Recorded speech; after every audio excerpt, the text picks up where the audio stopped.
Welcome to Cable and Connectors. This lesson covers understanding coaxial drop cable, understanding cable loss and impedance, characterizing the F connector, and preparing and installing the F connector.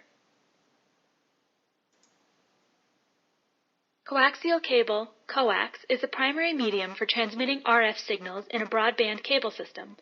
Connectors provide the link between sections of coax or between the cable and some piece of equipment. You will be working on coax in the drop, which is the area from the tap to the customer premises. Proper coax splicing and connector installation are essential to the longevity of the system plant and quality of the signal. Improperly installed coax and F connectors cause signal leakage and ingress, which generate customer complaints.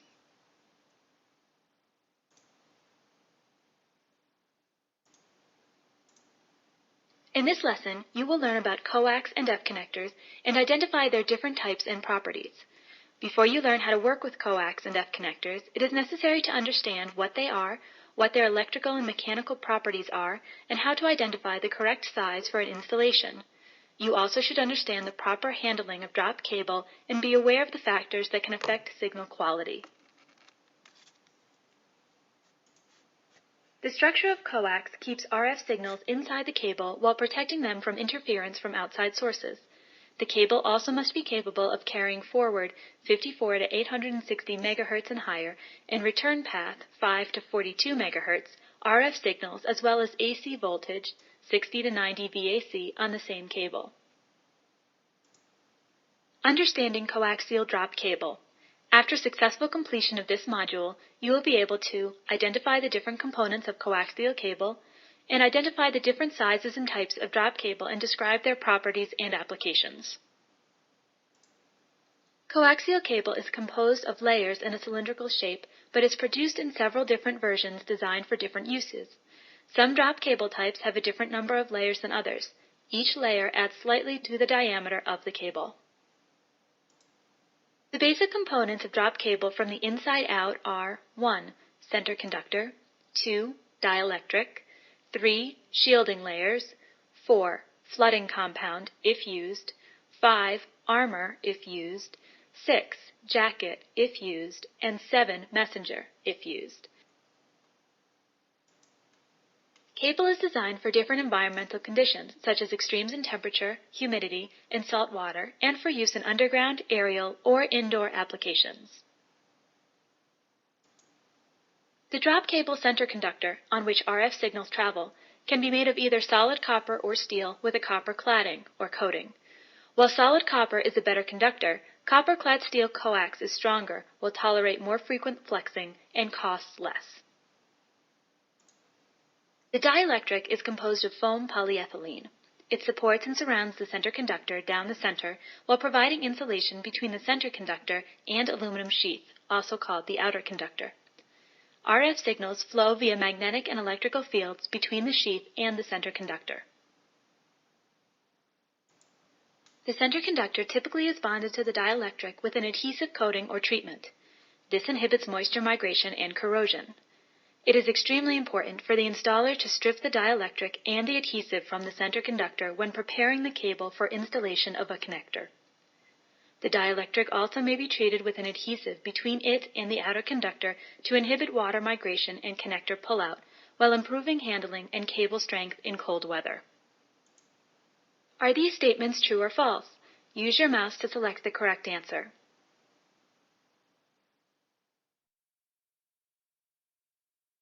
That's right. Drop cable center conductors may also be made of solid copper.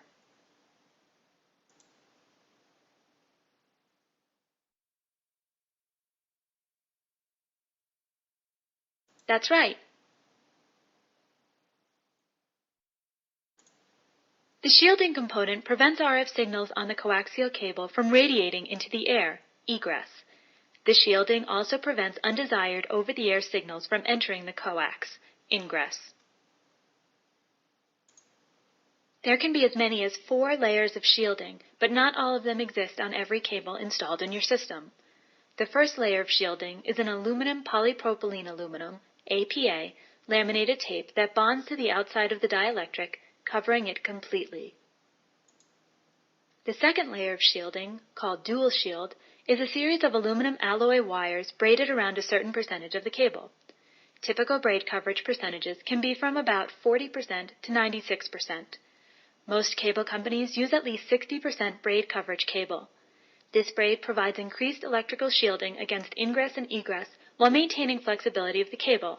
It also increases the mechanical strength of the drop. If used, the third layer, Tri-Shield, is a non-bonding APA tape. The fourth, Quad Shield, is another layer of aluminum alloy wire braiding. Sometimes a sticky flooding compound is added as an extra self-healing layer of protection against internal corrosion. The two types of flooding compounds are underground and aerial or indoor. Click each term to learn more. Underground flooding compounds are of a liquid nature and flow to seal small cuts in the jacket of the coaxial cable. Aerial indoor compounds usually are dry compounds that do not flow in the cable and consequently does not drip out of the cable.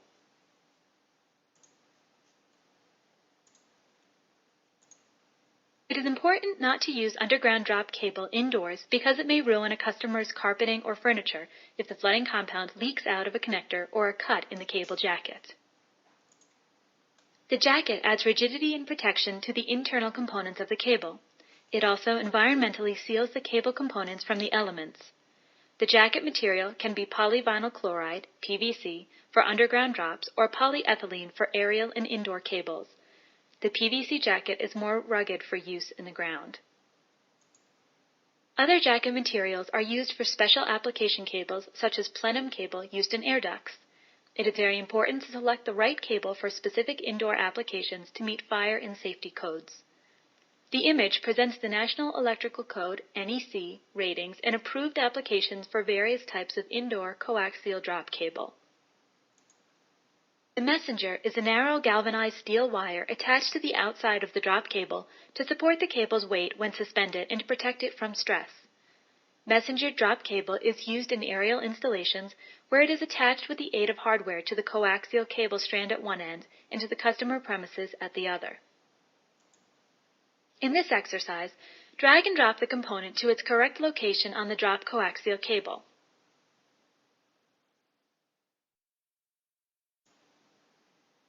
You're right.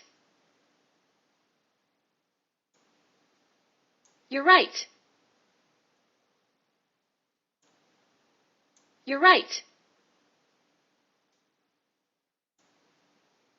You're right.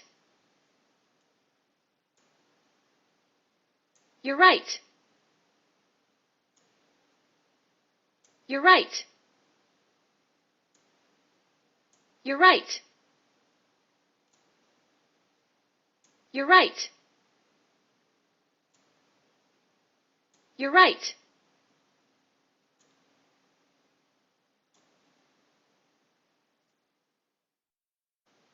In this exercise, click on the correct answer.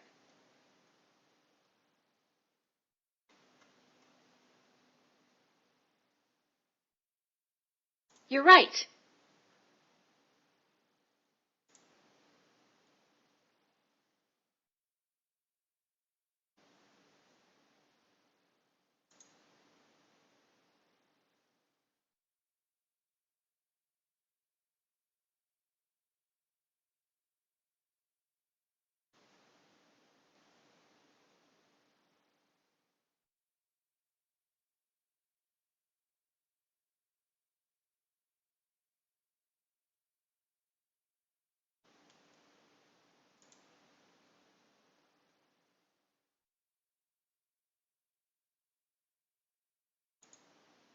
Are these statements true or false? Use your mouse to select the correct answer.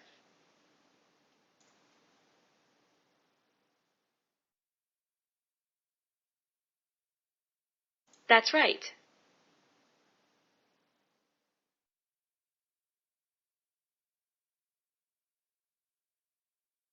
That's right. Are these statements true or false? Use your mouse to select the correct answer.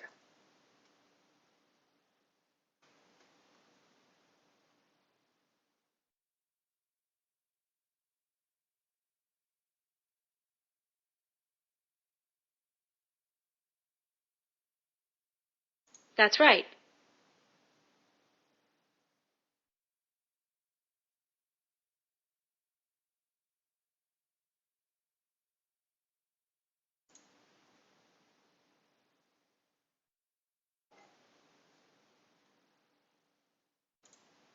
Not all coaxial cable is alike. Different sizes and cables exist for different purposes.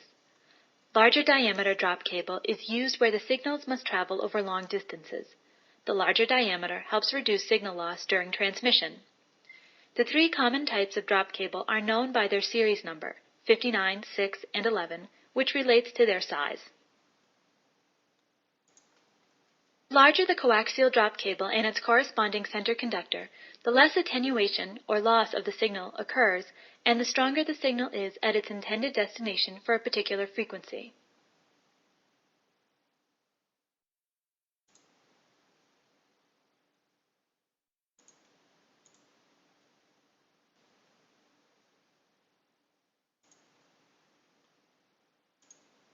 The cable's recommended minimum bending radius, or the degree to which the cable can bend in installations, generally is considered to be 10 times the diameter of the cable, although you should verify the requirements of the specific cables used in your system.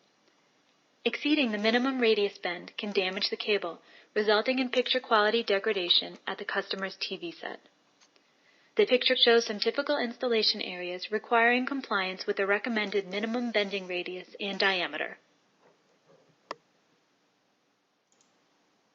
Series 59 drop cable still exists in many installations. However, it is no longer being used much for new installations. Series 59 cable is the smallest in diameter of the three drop cables and produces the most loss. The diameter of the outer jacket measures about 0.24 inches, 6 millimeters, and has a typical minimum bending radius of about 2.5 inches.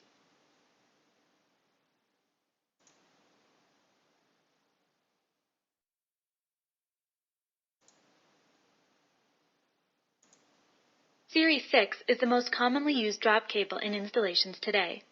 It is somewhat larger than Series 59. The diameter of the outer jacket measures 0.272 inches, 6.9 millimeters.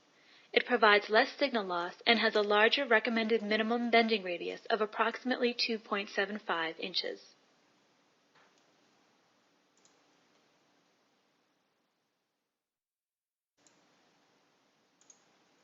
Series 11 drop cable often is used in installations where the distance from the tap to the customer premises is greater than 150 feet. The diameter of the outer jacket measures 0.4 inches, 10.2 millimeters, and has the lowest signal loss and largest minimum bending radius of all three drop cables, 4 inches.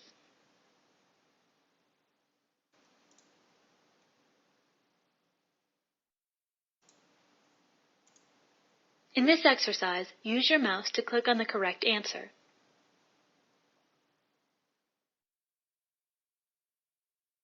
You're right.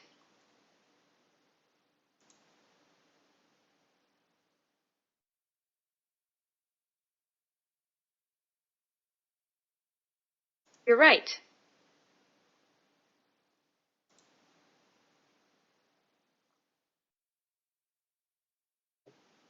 You're right.